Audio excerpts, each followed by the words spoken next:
Non potrai mai attraversare l'oceano fino a quando non avrai il coraggio di non vedere più la riva. Herkese merhaba. Ünlü İtalyan kaşif Colombo'nun dediği gibi, kıyıyı gözden kaybetme cesaretine sahip olmadan okyanusu asla geçemezsin. Arkamda Ölüdeniz var. Bugün İtalyanların çok meşhur ama bizim ülkemizde çok fazla tanınmayan Vitello Tonnato adlı tabağını tanıtacağım. Bu tabak balık sosuyla zenginleştirilmiş kırmızı etten oluşan çok ilginç bir tabak.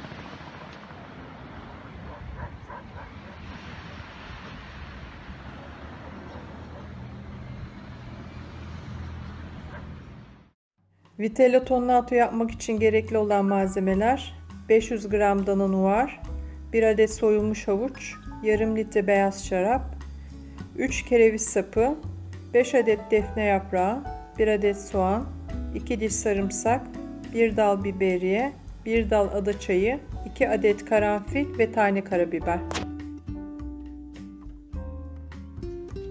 Vitello Tonnato'nun etinin 12 saat boyunca marine edilmesi gerekiyor. Ben şimdi size marinasyonun nasıl yapılacağını göstereceğim.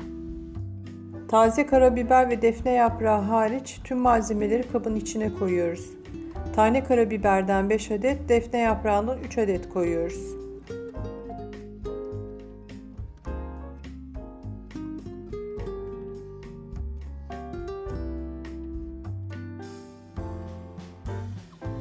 Şimdi bunu streçleyip 12 saat boyunca buzdolabında tutacağız.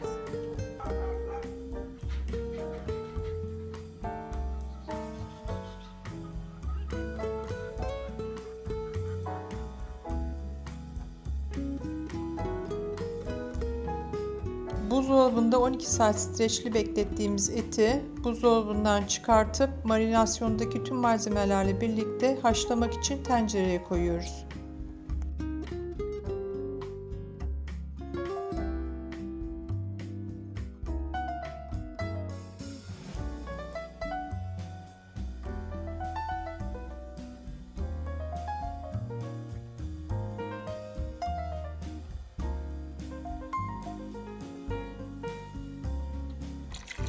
Eti tamamen kaplayacak şekilde su ilave ediyoruz.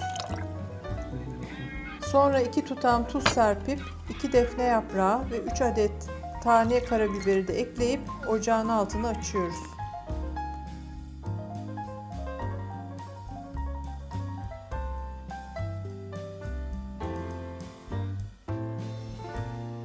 Eti su kaynamaya başladıktan sonra kısık ateşte 1 saat pişiriyoruz.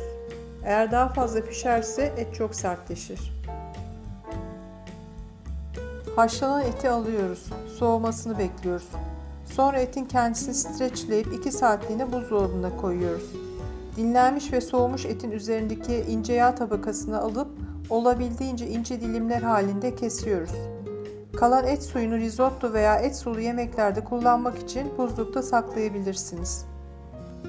Ton balıklı sosu yapmak için gerekli olan malzemeler: 150 gram ton balığı, 25 gram ançoez, 2 haşlanmış yumurta, 7 ml beyaz şarap, haşlanan etin suyu, 7 ml limon suyu, zeytinyağı ve 15 gram kapari.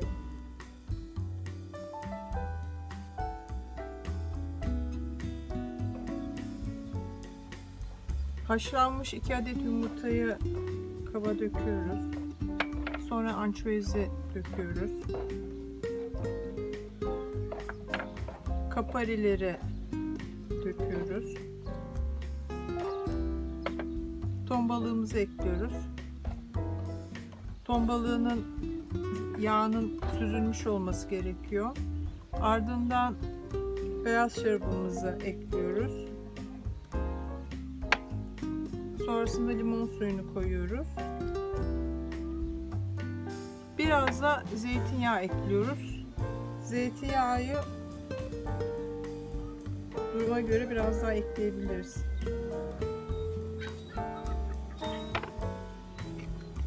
Sonra karıştırmaya başlıyoruz.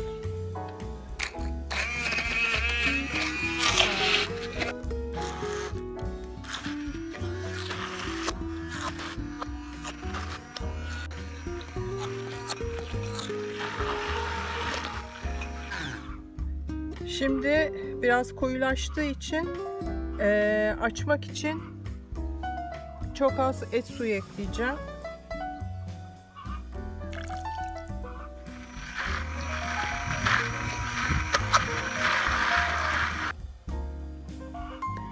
Sosumuz hazır. Streçledik. Buzdolabına dinlenmesi için kaldırıyoruz.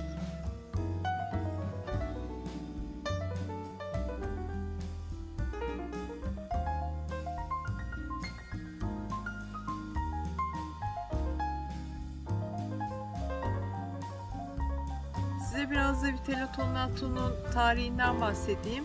Vitello Tonnato'nun eski ismi Vitel Tonne. Her ne kadar Fransız tabağı olduğu düşünülse de %100 Piemonte bölgesinde Cuneo şehrinde doğmuş bir İtalyan tabağı. 1800'lerde doğuyor Piemonte'de. Şöyle ki Piemonte mutfağında eskiden beri hem et hem balık kombinasyonu var. Buradaki hamsi üreticileri Liguria bölgesine gidip orada tuz alıp kendi bölgelerinde yüksek fiyata satıyorlarmış tuzu. Bazen de gümrükçülerden tuzu kaçırmak için hamsilerin altına tuzu dizip ondan sonra gidiyorlarmış. Tabii kendi bölgelerinde tuz çok pahalı olduğundan dolayı zaman içerisinde bu şimdi ançuez dediğimiz tuzlu hamsiyi kullanmaya başlamış oradaki yerliler ve bu şekilde bir et ve balık kombinasyonu olmuş. Ton balığı ise 1800'lerin sonunda tabağın içerisine girdiğinden dolayı ondan öncesinde Vitello Tonnato denmesinin nedeni ton balığı şeklinde pişiriliyor olmasıymış etin. 1891 yılında Pellegrino Artusi kendi yazdığı bir kitapta Vitello Tonnato'nun reçetesini herkesten paylaşmış ve dediğim gibi ton balığını da işin içine koymuş, reçeteye koymuş. Mayonez 1900'lü yıllarda moda haline geldiğinden dolayı Vitello Tonnato'nun sosunu da mayonezle yapmaya başlamışlar. Fakat daha sonra yeniden eski reçeteye dönülmüş.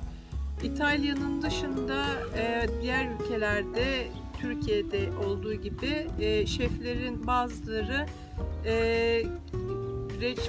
Vitello Tonnato'yu kendilerine göre bir varyasyona sokuyorlar. İşte çeşitli mantar tozları kullanıyorlar ya da beyaz şarap koymuyorlar. Benim size videolarda paylaştığım bütün reçeteler direkt orijinal reçeteler.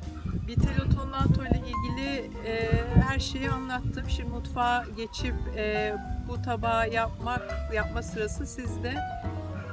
Benim videolarda paylaştığım reçeteleri yaptıktan sonra deneyimlerinizi benimle paylaşırsanız beni çok mutlu edersiniz. İtalyan mutfağından da öğrenmek istediğiniz başka reçeteler varsa lütfen bana yazın. Bildiklerimi ben seve seve sizinle paylaşırım. Söylemeye gerek yok. Kanalıma abone olup benim kanalımın büyümesi için bana destek verirseniz gerçekten çok sevinirim. Size sevgilerimi gönderiyorum. Sevgi ve sağlıkla kalın. Çabam için.